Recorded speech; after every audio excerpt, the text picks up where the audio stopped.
epitomize stasis. Trees are rooted in the ground in one place for many human generations. But if we shift our perspective from the trunk to the twigs, trees become very dynamic entities, moving and growing. And I decided to explore this movement by turning trees into artists. I simply tied the end of a paintbrush onto a twig. I waited for the wind to come up and held up a canvas, and that produced art. The piece of art that you see on your left is painted by a western red cedar, and that on your right by a Douglas fir. And what I learned was that different species have different signatures, like a Picasso versus a Monet. But I was also interested in the movement of trees and how this art might let me capture that and quantify it.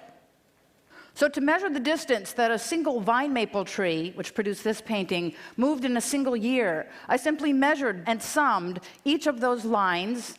I multiplied them by the number of twigs per branch and the number of branches per tree, and then divided that by the number of minutes per year. And so I was able to calculate how far a single tree moved in a single year. You might have a guess. The answer is actually 186,540 miles, or 7 times around the globe. And so, simply by shifting our perspective from a single trunk to the many dynamic twigs, we're able to see that trees are not simply static entities, but rather extremely dynamic. And I began to think about ways that we might consider this lesson of trees to consider other entities that are also static and stuck, but which cry for change and dynamicism. And one of those entities is our prisons. Prisons, of course, are where people who break our laws are stuck, confined behind bars. And our prison system itself is stuck. The United States has over 2.3 million incarcerated men and women. That number is rising. Of the 100 incarcerated people that are released, 60 will return to prison. Funds for education, for training, and for rehabilitation are declining. So this despairing cycle of incarceration continues.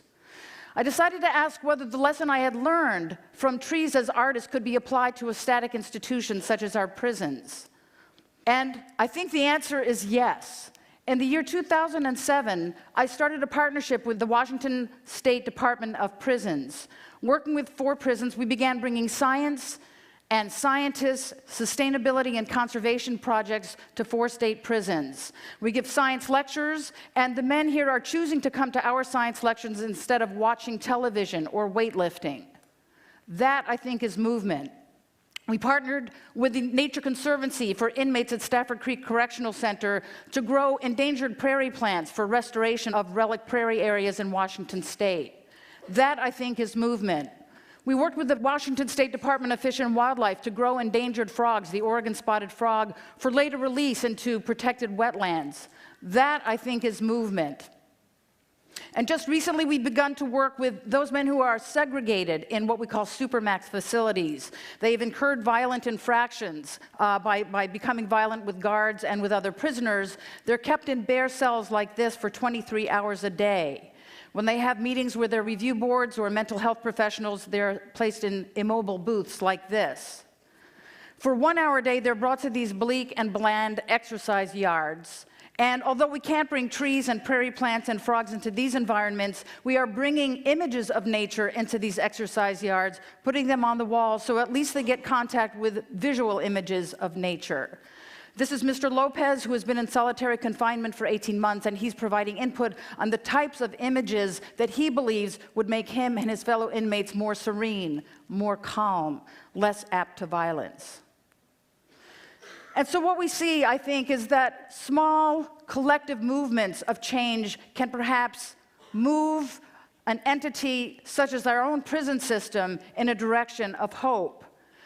We know that trees are static entities when we look at their trunks. But if trees can create art, if they can encircle the globe 7 times in 1 year, if prisoners can grow plants and raise frogs, then perhaps there are other static entities that we hold inside ourselves, like grief, like addictions, like racism, that can also change. Thank you very much.